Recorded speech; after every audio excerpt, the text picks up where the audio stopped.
we're live in London and you're listening to Monocle on Sunday. I'm Georgina Godwin. Coming up today, we look at the breaking news this weekend that Hezbollah have confirmed the death of their leader, Hassan Nasrallah, after Israeli airstrikes. We'll get the latest from Hannah McCarthy on the ground in Beirut, our editorial director, Tyler Brûlé, our contributing editor, Andrew Mueller. Also, my guests, Stiastny and David Schlesinger, will share their views on that and the week's other biggest stories. Terry, David, what have you spotted? Well, I think it's really interesting how international affairs have really overshadowed the UK domestic politics and the party conference season, which is going on. But also there's some important elections going on in Austria today, which will be interesting to talk about. I think we ought to talk about the fact that it's exactly 10 years from Hong Kong's umbrella movement. And in the decades since, rights and freedom in that city have really deteriorated. We'll be having a look at all of those stories in much closer detail. We'll also join our correspondent Mary Fitzgerald, who's talking about her recent trip to Kyiv with the Brussels think tank Friends of Europe. And we'll get the latest Balkans news from our man in the region. Big bribes for returnee Croatians, a president's pricey pants promote pandemonium, and a rail ride from Zurich to Zadar, all coming up on a Balkans roundup with me, Guy De Launey. It's the 29th of September 2024. Live from London, this is Monocle on Sunday. Live from London, this is Monocle on Sunday with Georgina Godwin. Yesterday, Hezbollah confirmed that its long-standing leader, Hassan Nasrallah, was killed after intense Israeli airstrikes on Lebanon. Well, with me now in London is Monocle's contributing editor, Andrew Mueller, along with our panellists, Stiastny and David Schlesinger. Our editorial director, Tyler Brûlé, joins us from Paris, and Hannah McCarthy is in Beirut. Good morning to you all, and many thanks for being on the show today. An important day, a very important story. Hannah, can you recap what happened? Sure. So yesterday I was in Martyrs Square in the centre of Beirut, where hundreds of people displaced from southern Beirut after Israeli strikes hit there repeatedly on Friday. And news first started circulating that possibly Nasrallah might have been killed. So I was there when Hezbollah confirmed that Hassan Nasrallah, the head of Hezbollah for 3 decades, had been killed. And I would say there was just a kind of stunned reaction. A few people started, screaming. A few people started praying. A few people were just kind of quietly crying. But I think there was also a sense of disbelief. I think some people I overheard just saying they didn't believe it, really. It can't be true. So I would say there's a real stunned reaction among kind of the community that kind of typically support Hezbollah, who are now in disarray. Hundreds killed, thousands wounded, tens of thousands displaced just in the last week, many people living on the streets. So just a stunning blow. And is there violence still continuing? Is Israel continuing to strike Lebanon today? Yes, strikes have continued, and even after confirmation of Nasrallah's death, there were strikes on southern Beirut. Again, more senior figures in Hezbollah have been targeted. We've seen strikes in Bekaa and southern Lebanon continue. So there's no sign that the assassination of Nasrallah is the final conclusion to this campaign at all. Of course, Andrew, he will be replaced as soon as possible. Who's likely to take that position? Well, the latest reporting is that at the very least the interim leader will be his deputy, unsurprising, Sheikh Naim Qassem, who seems to have survived airstrikes so far, though I don't think anybody would be any under illusions that he is on the list. They will feel it necessary to announce some sort of successor to give the idea that the organisation does still meaningfully exist. Most reporting suggests it probably will be Qassem. There's a cousin of Nasrallah's who is also potentially being lined up for it, but for the moment it does seem to be Qassem. Who you've actually met? I have actually met Naim Qassem. It was a long time ago in Beirut, 20-odd years ago, but he has been, like Nasrallah, part of the dual leadership of Hezbollah for 30 years, which is an extraordinary length of time for the two men to have survived, all things considered. the interview itself actually was quite lengthy and really surprisingly affable. I mean, he realised he was being recorded and therefore on his best behaviour, but he came across as, thoughtful, pragmatic. There is certainly at the time, a logic to how Hezbollah saw the world, not one I agreed with personally, but they were riding very high at the time. This was not long after Israel had been compelled to withdraw from southern Lebanon, largely due to Hezbollah's resistance of their occupation. And he was very, very keen to distance the organisation, again in the context of the early 21st century, from things like Al-Qaeda, with whom they were being bracketed and with whom he wished to make clear they had absolutely no association or sympathy. He was actually quite strident in saying that the attacks on New York City and Washington, D.C. of September 11th, 2001 were absolutely not on. But he did talk about the cooperation with Hamas, which was a thing that, clearly goes back a long way. But, whether or not he is able to lead Hezbollah effectively, or whether there is still a Hezbollah left to effectively lead, remains an open question. Tyler, if we could come to you. I know that you too have spent a lot of time in Lebanon reporting from there at around that time.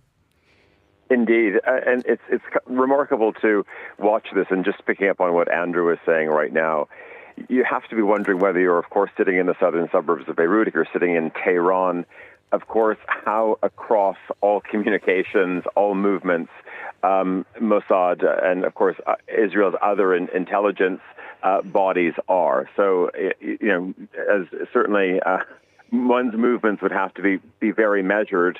But there's another component. I was talking to someone in Zurich the other day who also raised the question that is this also a little bit of an end game for Mossad as well, because you have to realize that they had these strikes do not happen just through electronic intelligence.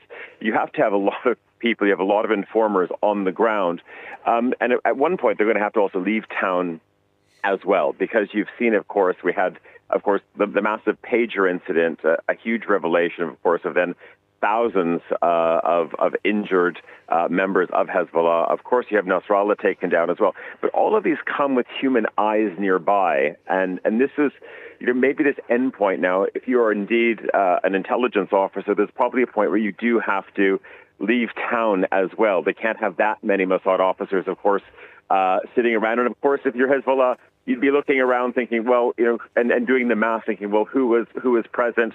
And maybe who sort of left the ranks as well. Absolutely. Hannah, is there any question of you leaving town? It must be very dangerous for journalists there now. Look, at the moment I'm here, it is obviously a kind of, constant security assessment in Lebanon at the moment. Most airlines have cancelled flights. The national airline is still flying. So far, embassies are not evacuating people. There's a lot of irate citizens in Lebanon at the moment complaining, they're being forced to pay, thousands of dollars for tickets. There's yachts being chartered at considerable cost to Cyprus.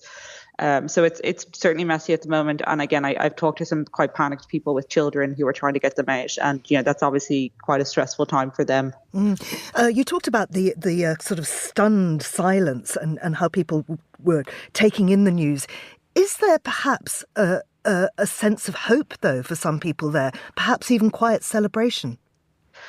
So certainly in some groups in Lebanon, this is celebrated. They are very happy to see that Hassan Nasrallah has been killed. At the same time, I think a lot of people familiar with Lebanon and its history say that there's probably, on balance, more possibility for kind of chaos and more violence from his death, which is quite destabilizing than less. A lot would have to happen for this to, signal a kind of a new chapter in Lebanon, which is what some people are talking about. But at the same time, Hezbollah remains an armed group. And, we see this discussion about, funding opposition groups. And, there's some real warning signs that kind of mentality, funding Hezbollah opponents at the moment, while they're viewed as weak, is a recipe for civil war. And perhaps a much wider war in the region, Andrew. What are the likely scenarios?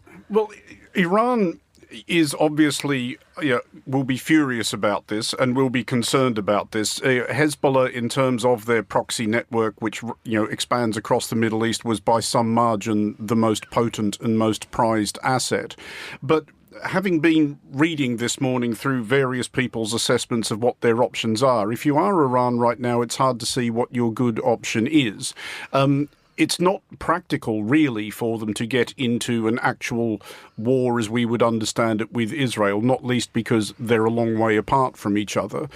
We did see Iran, of course, launch that huge barrage of missiles at Israel earlier this year, which may or may not have been designed to fail, essentially, a sort of demonstration that they kind of hoped wouldn't do much damage, and almost all of which was shot down not only by Israel's own air defences, but also by that of Israel's allies, including the Air Force of Jordan, and with an amount of cooperation from Saudi intelligence. One problem Iran has in attempting to make its case or press its campaign against Israel is that none of the Arab countries, with the possible exception of Syria, really like Iran very much. And Syria will also be a country to watch, as I'm sure Iran is now aware, because there will be groups in Syria now thinking, well, if the Hezbollah thing is no longer a factor, then there is room to move, because Hezbollah have been acting for more than a decade as President Bashar al-Assad's shock troops, arguably more effective than Syria's own military. Tyler, what's the view from Paris on this? Well, of course, France has some rather vested interests in Lebanon. So you can imagine that, of course, the reporting this morning is not just, of course, on the assassination of Nasrallah, but also the economic effects as well. So, on one side, of course, you've seen the EU calling for closure of airspace, or at least no-fly zones for all EU airlines. That's both not just to Lebanon, but also over Israel as well. So, and that, of course, is just the knock-on effect of what that means economically.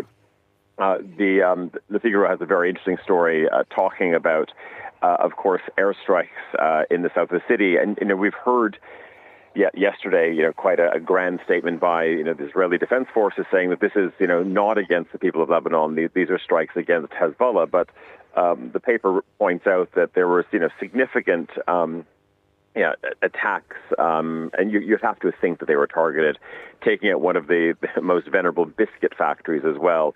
And it talks about just the hobbling of one of the remaining companies, which has been around for almost 2 centuries, is now been completely flattened. And of course, very much a metaphor for the rest of the Lebanese economy. So unfortunately, I think we're going to see mass movement out of the country, of course, as was just stated, people making their way to Cyprus, to Athens, back to Paris.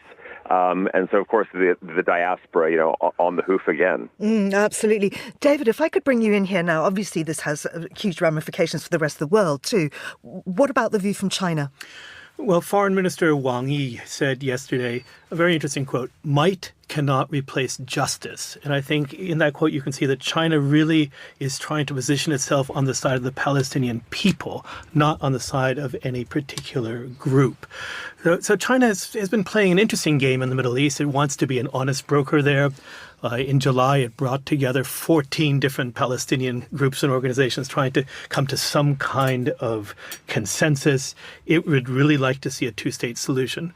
But of course, China also recognizes Israel. That was a major development that happened while I was actually in Beijing in the 90s. China had always historically been on the side of the PLO. Yasser Arafat was a very frequent visitor, but then China decided it could try to play both sides, and it really wants to continue to do that while positioning itself on the side of the people, the Palestinian people, a 2-state solution, China as the person or the state that can really represent the downtrodden in the world. It still sees itself as that. And Terry, from Washington, what's the take there? Well, I think it's quite interesting looking at the comment pieces in the UK this morning, and they are focusing particularly on the effect that this has really had. This has come after a week when everyone's been at the UN General Assembly. You saw people sort of asking Israel to show restraint. You had Keir Starmer in his speech saying, now is the time to step back from the brink. We don't want to escalate any conflict. We don't want to have a regional war. And then comments in, for instance, the Observer here this morning for saying, for Washington, this is a diplomatic humiliation and a display of its inability or refusal to control its troubled troublesome ally, meaning Israel there. So there's quite a lot of comment, particularly suggesting that, what has the benefit been of having all of these meetings at the UN General Assembly, talking to both sides, talking European states, particularly talking to Iran about how they see the future and about trying to get them, to reopen talks on the nuclear deal. And then, literally all of this is blown up within days. And Hannah, what is the feeling within Beirut about Iran? Are people convinced that this will lead to something more? I think it really depends on who you're talking to. I mean, if you're talking to the community that have suffered the most, the people who are displaced, I think there's a mixture of people who just want the war to be over and so they can go home, and those who want to see some sort of revenge or vengeance for the killing of Nasrallah. I think there's other people who, again, are happier with Nasrallah's death, that are wondering, could this be, a sort of Iranian withdrawal from Lebanon? Could we see a reduction in their influence on the state? Is this a pathway for Lebanon to function better? So, there's extremely mixed views on the ground at the moment. And I think most analysts would say this is just uncharted territory. And I think everyone's kind of making some guesses about what is going to happen. Tyler, you were talking about the economic effect there and the fact that some of the very kind of old and venerable businesses have been bombed out of existence. Now, of course, we saw recently that huge explosion in Beirut, the fertilizer explosion, which wiped out a lot of the city and set the economy back decades. This is yet another setback for the place. Do you think that Lebanon can reinvent itself? Well, many would argue that the Lebanese reinvent themselves every day. Georgina, this is why the country is the brand that it is. Of course, aside from all of the negatives of decades and decades of conflict, that there is this enormous resilience. And of course, many Lebanese don't want to hear the word resilience anymore. They want to see peace. They want to see also upstanding leadership in all aspects of government, and not with people, with their hands in the cookie jar. Or certainly in the state coffers. So, and you mentioned, of course, many Lebanese you speak to, they were so disheartened after the explosions in the harbor, and it's taken years. And it was really only this summer that you started to hear of many, Lebanese who are in Geneva, who are in Paris. We're ready to go back to Beirut for a summer to see their families, to see their residences, to really try to experience the place again. So, listen, Beirut has always bounced back, and Lebanon has always bounced back, but it's only up to a degree. And of course, the place has never, found the sort of the dizzying heights that it did many, many decades ago. I wonder if Paris is bouncing back after all the Olympic kerfuffle.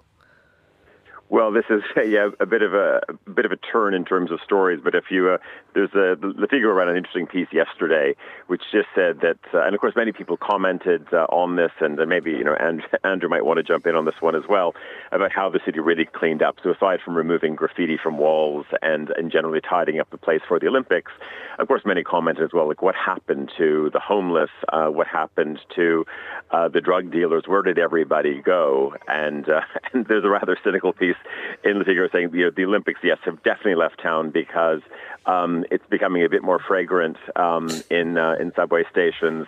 It is becoming a little bit spicier around monuments, as of course the criminal elements of the city. Not to mention, of course, those less privileged. Wherever they went, we don't quite know.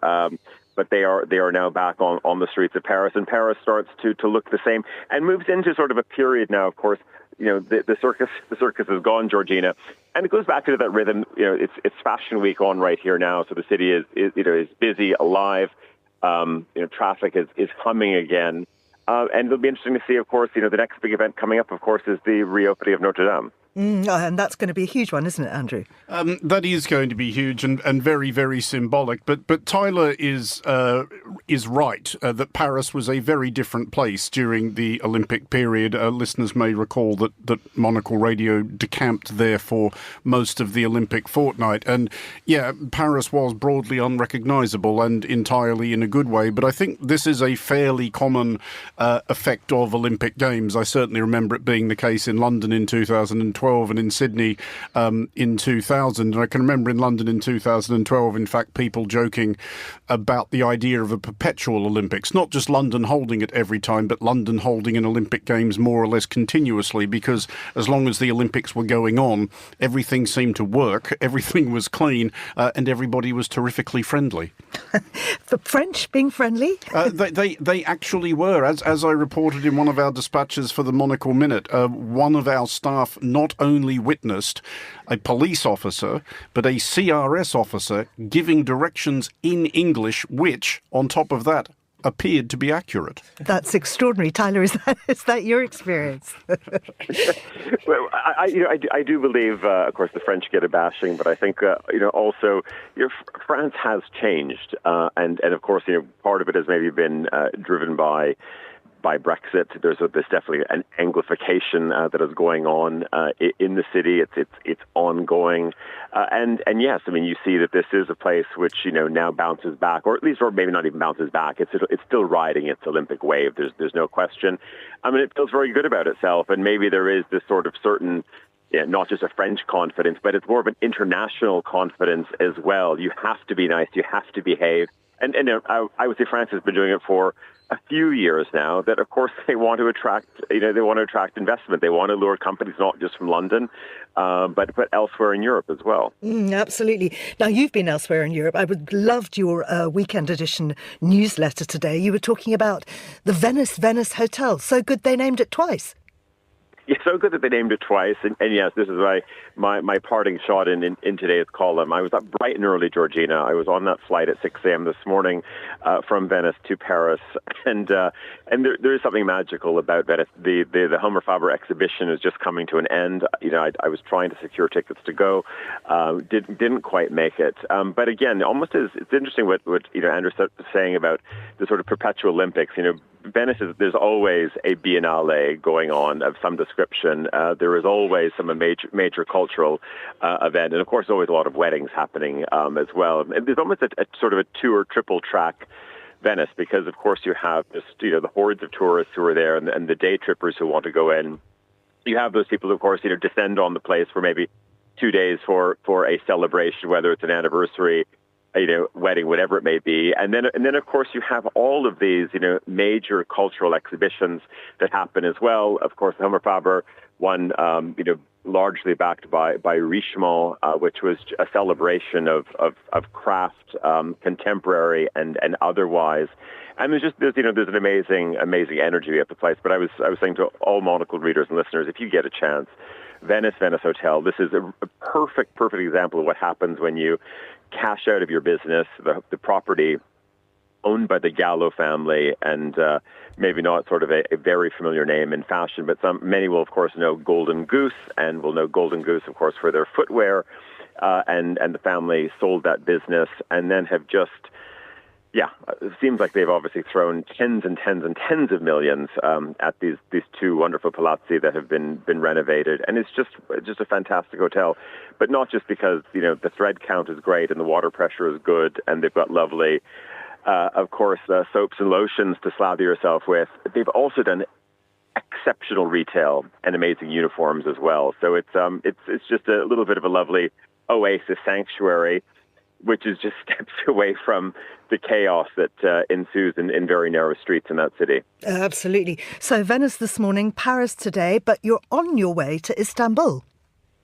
Well, many of us are on our way to Istanbul. So this time 2 weeks from now, Georgina, I can say that many of the Monocle patrons will be in Bodrum, which is going to be part 2 of our Quality of Life conference. So we are going to be, many of us arriving in the city 10th and 11th, but the 10th we kick off in Istanbul for the Quality of Life conference. And this, of course, is bringing together urban thinkers, entrepreneurs, hoteliers, retailers, from many, of course, from across the region, but also we have speakers from all over the world, and of course delegates from all over the world as well. And it's just going to be a very, very busy.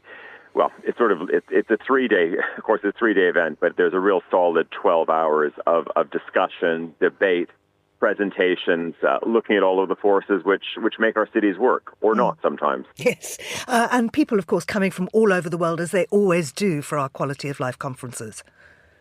Yes, exactly. And, big U.S. delegation.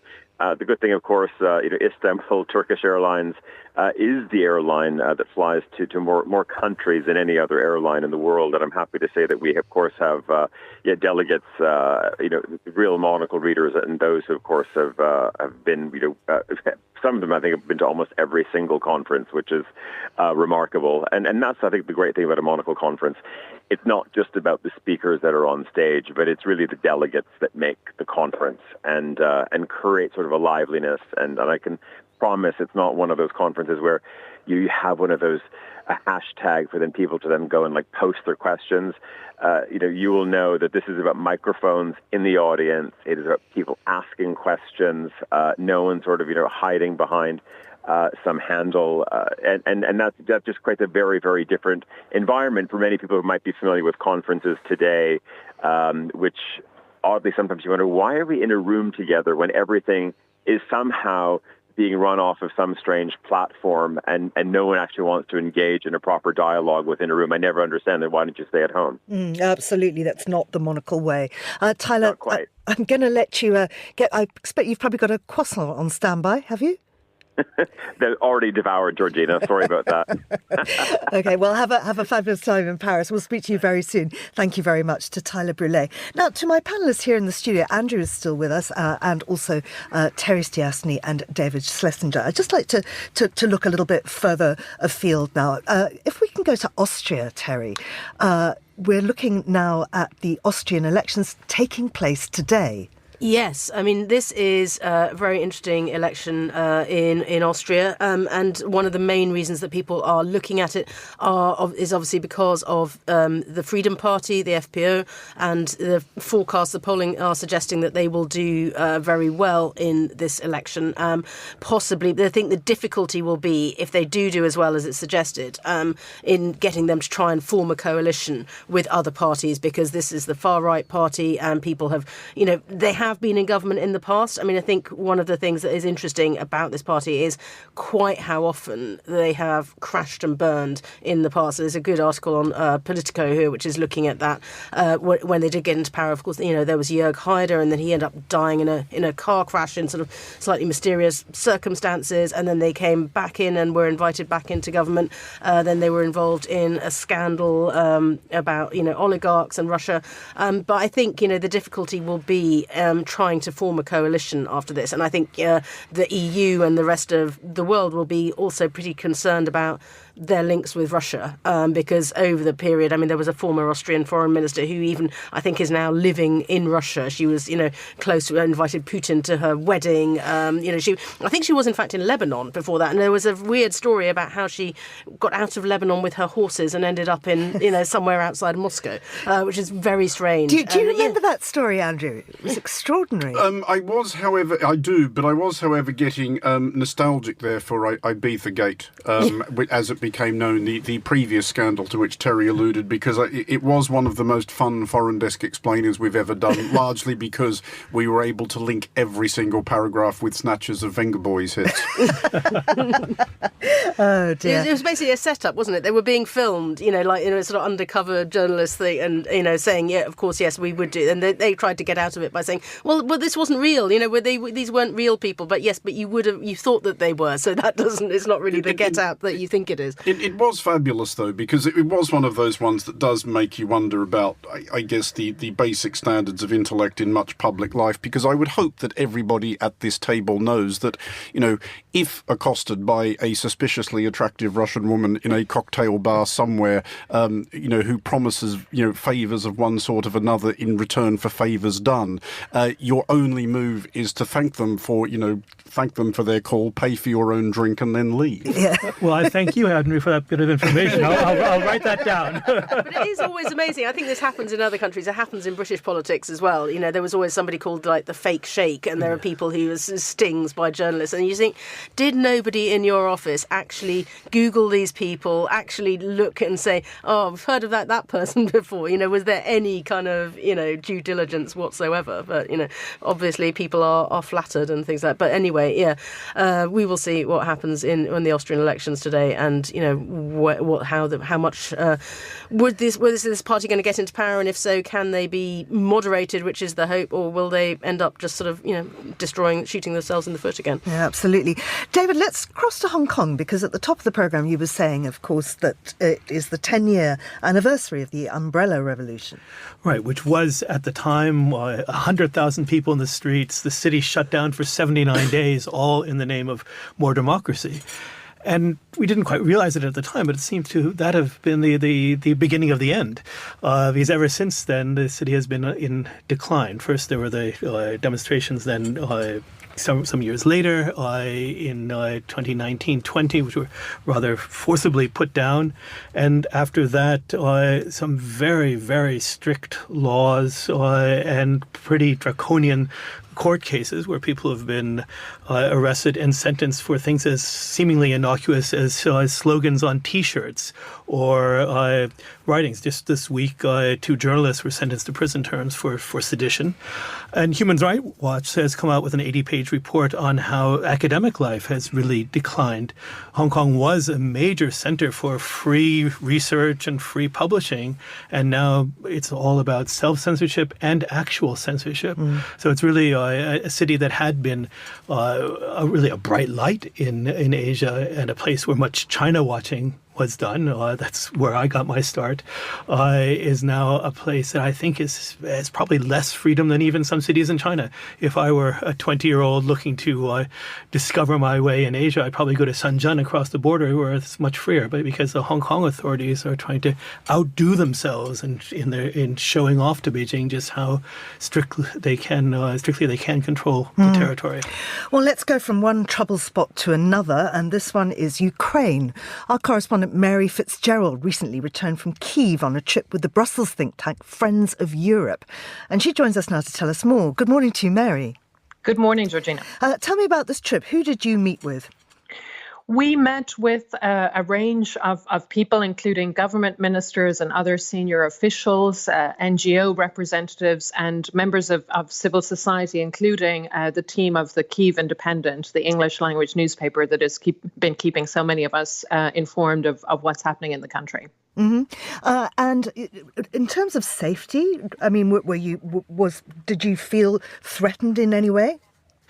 Well, I think first of all, it's important to note that Kyiv is far from the actual front line. However, because it's the capital, it has been subjected to drone and ballistic missile attacks, and those have increased over the last month or so. So when we were in the city over the week, we were in the city a number of times during the night. The Air Alarm app, which is an app everybody in Ukraine uses to alert them to incoming drone or missile attacks, that would sound in the middle of the night, alerting everybody to go to the nearest shelter. However, Kyiv in general during the day, and Kyiv is under curfew, which begins at midnight, but during the day, life can appear deceptively normal. Cafes, restaurants and bars are busy. People are out and about. You have the memorials to the war dead in certain parts of the city. But apart from that, on the surface, things can seem quite normal. But then when you talk to Ukrainians, and, we had interesting conversations, of course, with government officials, but talking to ordinary Ukrainians in terms of their current situation, but also their fears for the months to come, particularly as we head into winter. There's a real fear that Russia is going to target critical infrastructure related to power supplies, and that basically Ukrainians could be facing lengthy power cuts throughout the harsh winter. So that's very much a fear. And also you get a sense of course, war fatigue to a great degree at this point. The fact that things have become bogged down, this idea of, defining what victory would look like at this point is a conversation that many people find quite difficult. There's also the conscription issue. I heard stories of men who are of conscription age basically hiding away in apartments in Kyiv because they don't want to go to war, because once you're conscripted, pretty much that's it. and also a sense that, I was struck by the number of people, including one or two government officials, who spoke about what they called a brain drain. It's important to note that around 6.5 million Ukrainians have left since the war began, out of a country of 40 million. Several government officials were talking about how they're very much keen to start getting some of those back, particularly those who can help get the country back on its feet again. So lots of interesting conversations, including what I think an opinion polling shows this, a growing, if not ambivalence about the war, but certainly a kind of a creeping realization that the kind of, if you like, maximalist demands that were being made earlier in the war in terms of what Ukraine would accept in any kind of deal to end the war, that is shifting somewhat, slowly, but shifting. Mary, thank you very much indeed. Talking about ending the war and what the day after looks like, Terry, the Times has a piece of asking why Biden is failing Israel and Ukraine, and this is because he has been vague on the day after. Yes, I mean this is an interesting article by Mark Urban, who was of course at the BBC for a very long time, has recently left and is now writing for the Sunday Times, and actually, it's drawing sort of conclusions from both the situation in the Middle East and Lebanon, as we were talking about earlier, but also about Ukraine. And I think, he seems to get this sense from talking to people, particularly at the UN, that Biden was sort of dragging on what he wants, and that actually Zelensky had much more productive conversations with Kamala Harris. So I think, a lot of the things that people are trying to factor into their calculations at the moment internationally is, what is the outcome of the next US election going to be? And I think perhaps there was an idea that people thought, well, maybe we can get some of these conflicts resolved before the election. Now, that doesn't look very likely really in either case. So I think in some ways people are trying to have to play different games and think, well, OK, what would the answer to this look like, potentially under a Trump administration? What would it look like under a Harris administration? And, is Biden just sort of biding his time and sort of dithering slightly, really, in terms of some of these international conflicts? So I was just going to say that I think that there is an underlying ambivalence within the United States about what it actually wants to be. It wants to be a major world power, the major world power, but without getting intimately involved in these in the nitty-gritties. And you can't really have it both ways. But you see it very strongly in the way Trump presents himself. But I think you also see it in Biden's dithering, that the U.S. wants to be the world power, but it doesn't want to get that involved. And of course, if Trump does get in, I'm sort of banging bits of wood around me. Not that I'm expressing any kind of political opinion here. If Trump does get in, it's quite bad news economically for China. Well, I think it's probably bad news economically for the whole world. Yes. I can't really see how the world would deal with Trumpian tariffs in anything but a major collapse. I'm not a professional economist, but I don't really see how it works if you have the world's largest economy basically grinding to a halt. China, though, has made a rather extraordinary economic intervention this week. Yes, absolutely. For the first time in its history, it's intervened in the stock market, propping it up, putting 800 million yuan into the market, specifically for the market, as well as lowering interest rates and a variety of other measures. It seems like a bit of a panic, because normally the Politburo doesn't deal with the economy in the September meeting. It uses other meetings for that. But clearly there was a sudden realization that the economic target of 5% growth was not going to be met, and it had to do something. It reminds me very much of the COVID response, where China was saying, no, we're not relaxing, we're not relaxing. And then suddenly, in the course of 24 hours, it took away all its COVID restrictions. So China had said, we're not intervening, we're not going to save the economy from itself. And then suddenly there was this major reversal. Now, the key thing to watch is whether it actually changes sentiment. And I think it already has started to change some of the chatter. The public chatter had been up to now that China was in danger of having a 30-year stagnation, much like Japan had. But the watchword at the moment is ABC, all in by China. So there's been a change of sentiment that all of a sudden, okay, now let's buy. This is good news. Let's all rush in. Let's see if it lasts. Now, the sentiment is rising in Croatia too. We're getting reports that increased taxes on short-term rental properties is really annoying people. So Guy De Launey is Monocle's Balkans correspondent who joins me now. Guy, what's this issue in Croatia? So the government is trying a few different tactics, Georgina. And as you say, increased taxes on short-term rentals is one of them. That's to tackle the problem that you've got an awful lot of housing which isn't available for long-term rental, which is causing problems, particularly for young people, because they can't find places to rent, or if they can find places to rent, they're very expensive, or alternatively, they get kicked out for several months a year during the summer season when the landlords can make more money by renting to tourists. And this is driving young people away from Croatia. It's one of the contributory factors at any rate. And the government has said, righty-ho then, what we're going to do to try and mitigate this is we're going to impose taxes on short-term rentals to make it less attractive for people to do short-term rents and hopefully more attractive to do long-term rents. And yeah, I can see why people might be unhappy, though, about the rises. Let's talk about pants. Come on. Well, before we get on to pants, could I just tell you something else that's just connected with the short-term taxes, if you don't mind, Georgina? Would we be able to do this before we move on to pants? As long as you promise me that we will get to pants. We will get to the pants. But the other thing which is quite interesting, I think, with the whole thing with the taxes in Croatia, it's not just stick. There's carrot as well. Now, would you like to live 5 years without paying any income tax in Croatia? I'd like to live 5 years without paying any income tax. I'm not sure about being in Croatia. Oh, it's lovely, Croatia. Vast swathes of it are absolutely gorgeous. But that's what the Croatian government is currently offering Croatians who are living in countries other than Croatia. So if you come back to Croatia, if you've been living, say, in the UK for more than 2 years that you've been away, if you come back for the next 5 years, you will pay zero income tax. So this is this two-pronged approach. You're going to have this stick of bashing people who are doing short-term rents, but we want the Croats who are abroad to come back. And the reason they're asking people to come back is they've lost a tenth of their population over the past decade.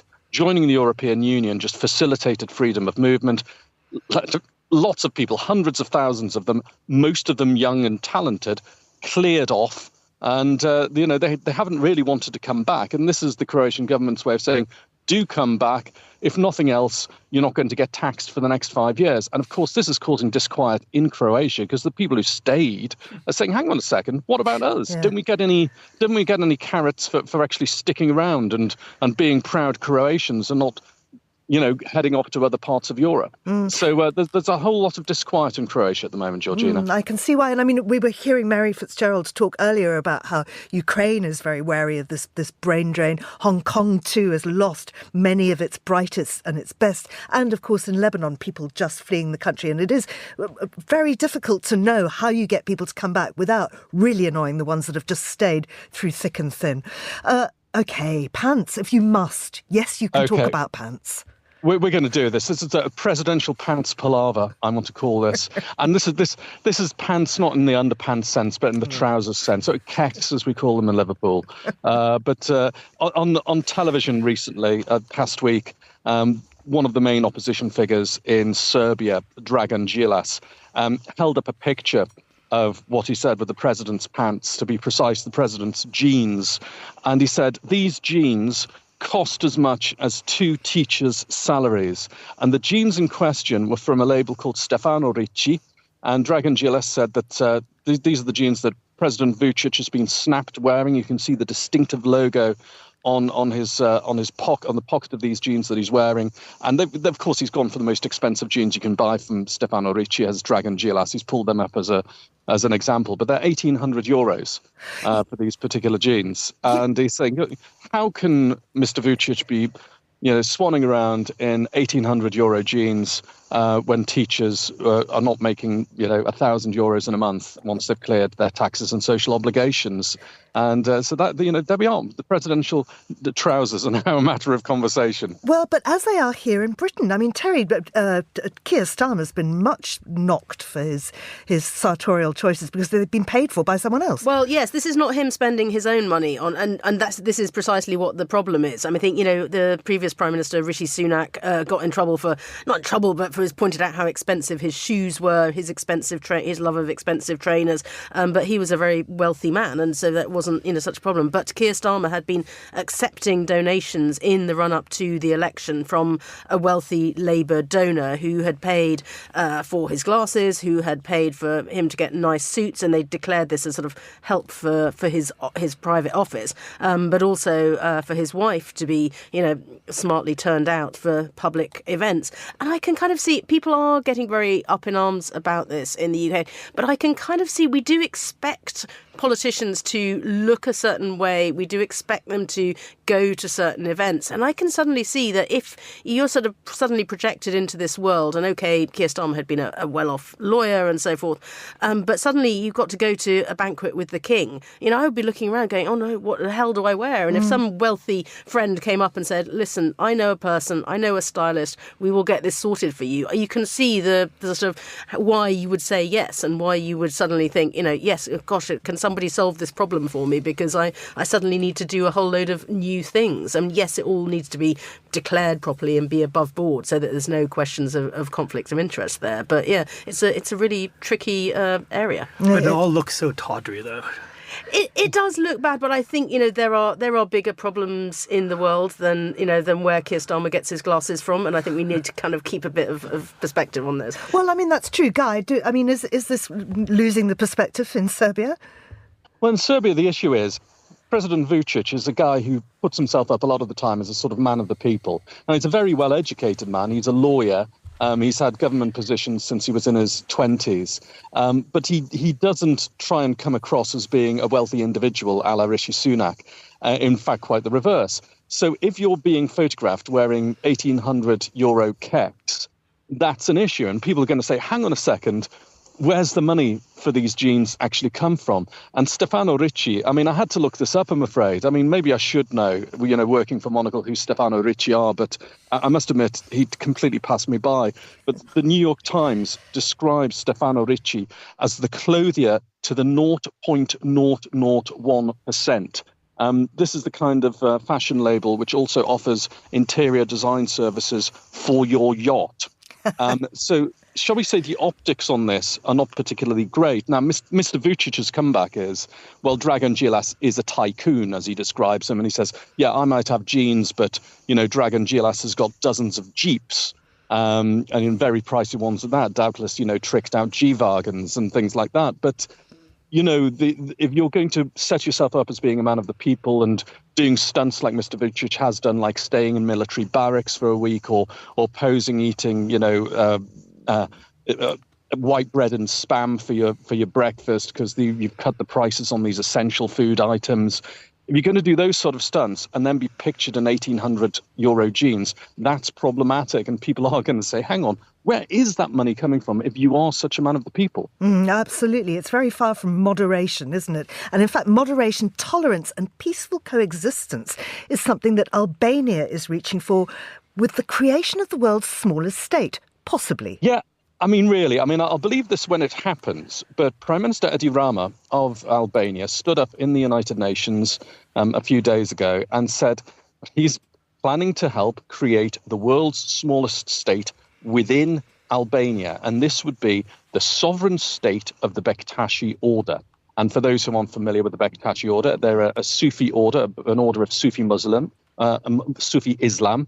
They widely renowned as being the most moderate and tolerant Islamic order, which doesn't mean that people have been moderate and tolerant towards them. They've been repressed over many years by various different powers. And now Mr. Rama says, well, within Albania, 10% of the Muslims in Albania, and Albania is a majority Muslim country, 10% of the Muslims within Albania are Bektashi Muslims, and we're going to create this miniature state modelled on the Vatican, but it'll be a quarter of the size of the Vatican. Within Albania, it will have its own administration, passports, and borders, and this will all, and this is where I'm missing it a bit somehow, promote moderation, tolerance, and peaceful coexistence. And I'd have thought that Albania was actually doing a pretty good job of that by itself at the moment, that Albania is known as being a fairly moderate place. It's majority Muslim, but it's a very moderate form of Islam. People are generally getting along with each other. The Bektashis don't have any problems living there, nor the people of other religions either. And it is a bit curious that your idea of promoting tolerance is to create a micro-state within your state. And then, of course, there's the question of how this is going to work within Albania's constitution. And the answer to that is, well, at the moment, it isn't. So I think this is just one of Mr. Rama's nice little ideas which he's floating. And he does like to speak off the cuff and attract attention. But we shall see where this goes, Georgina. Absolutely, very, very interesting. And I do love an Eddie Rama story. He's quite an extraordinary man. He's very tall as well. I mean, we're in a region of very tall leaders, but Mr. Rama, literally and figuratively, stands out a mile.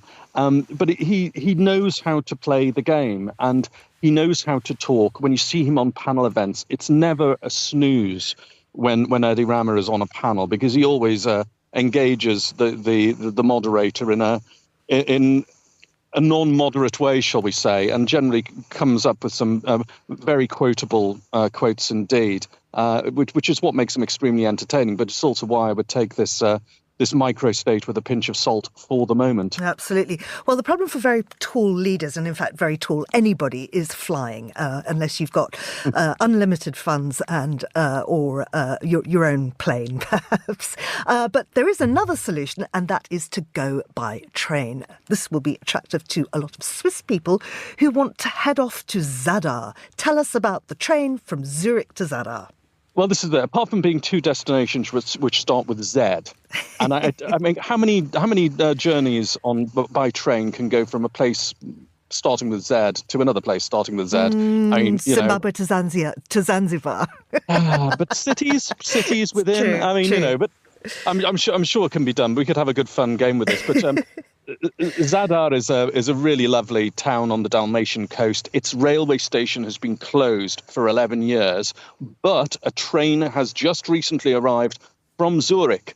And this was not a particularly scheduled service, but it's a proof of concept for sure. And these passengers on this train, it's a special chartered one. It's taken 10 days to wend its way between Zurich and Zadar. But it's illustrating that the railway lines there are being renewed. And Croatia was getting its act together in terms of getting its coastal rail sorted out. So the Zagreb to Split route, that's being renovated and made much quicker with new trains. It's already very popular with tourists from the Czech Republic who like to head to the Croatian coast for their summer holidays. And they're even using it as motorail now, putting their cars onto special trains and, enjoying a sleeper service and then, picking up the cars at the other end. Now to show that you can do it from Zurich to Zadar, even though this one wended its merry way in a very leisurely fashion. Again, it's proof of concept. And I think we've had terrible train systems in the Western Balkans for decades. It preceded the fall of Yugoslavia. It's been fairly shocking the past 20 years. You can't currently get an international service between Zagreb and Belgrade, for example, which you could just a few years ago, but you can't at the moment. But it does show that people are starting now to realise there's a demand for rail journeys, there's an advantage to it, and, you can get it together even between two places starting with the letter Z. And I must just tell you that I have actually done Zimbabwe to Zanzibar. Oh, wow. I knew you would have, Georgina. But I wouldn't recommend it. There are no timetables, for instance. You just kind of turn up and you wait. And maybe the train will come and, it's... That sounds pretty good, actually. Yeah, it's not a luxury experience, I would say. Thank you very much for being with us, Guy. David, you've got to have done lots of trans-China journeys by train. It's even better now. I did some in the old days when they were pretty grim, But I've recently done some of the high-speed train lines, which are amazing. In fact, I would never fly anymore between Beijing and Shanghai. I just take the train. And I did Hong Kong to Beijing, or the other way around, on my last trip there, and it was wonderful. Now, Guy was just talking about, these very pricey jeans and so on. The US has got its own problems with leaders and pricey items. I found this, honestly, it's just kind of an embarrassment. Donald Trump hawking $10,000 watches. And $100,000, my dear, $100,000 watches. He seems to be doing more TV selling than actual campaigning at the moment. He's hawking coins. He's trying to hawk bitcoins, and now he's come up with $100,000 gold watches, which don't look particularly nice, but he claims they have wonderful Swiss movements.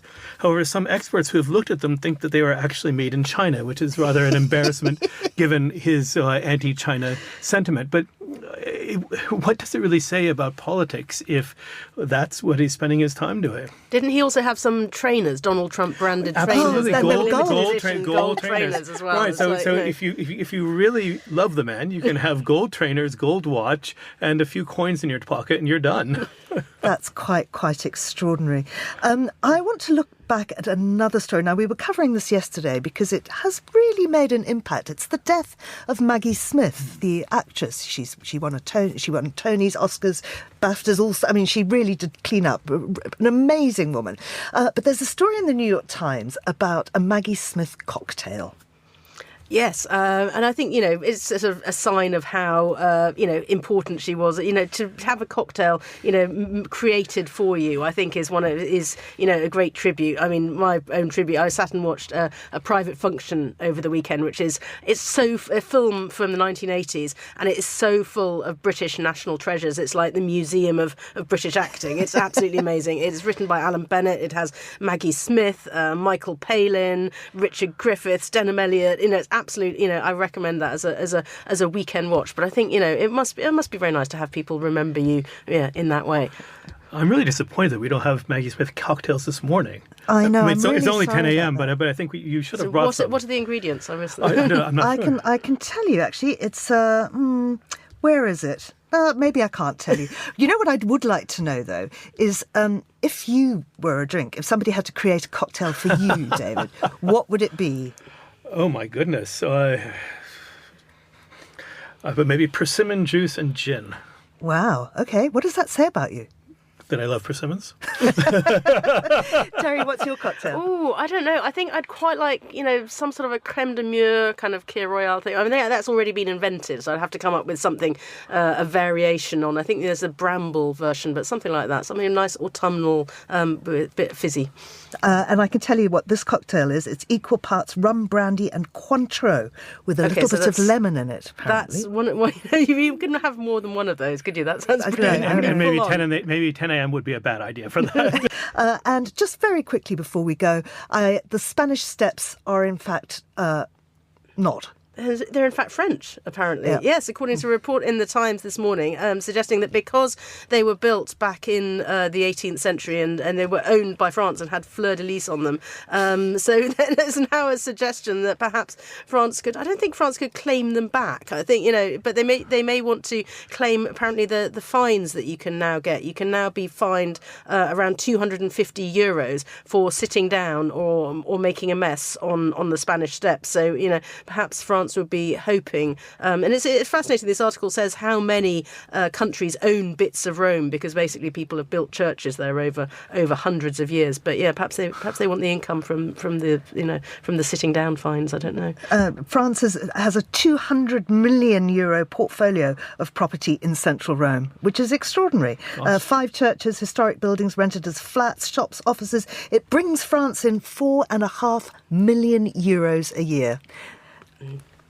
I thought it's you interesting. Could buy a lot of Trump watches in history, for apparently, originally only French nuns and monks used these steps, but then the Spanish said, no, these are our steps. We want this now. So, wars have been fought over less, I think. Extraordinary stuff. Many thanks to both of you for coming on today.